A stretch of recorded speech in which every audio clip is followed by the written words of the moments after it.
اللہ الرحمن الرحیم۔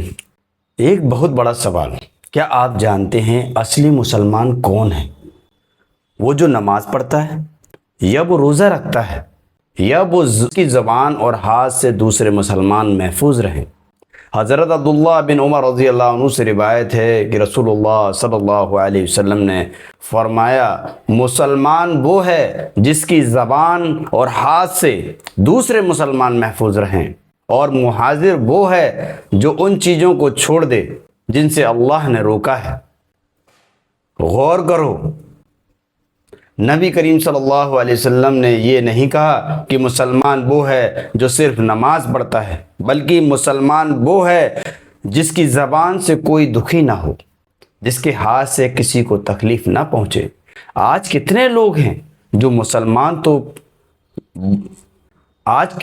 ہیں جو نماز تو پڑھتے ہیں لیکن زبان کا نہیں بچاتے، گالیاں دیتے ہیں، لوگوں کو دکھی کرتے ہیں، ہاتھوں سے تکلیف دیتے ہیں۔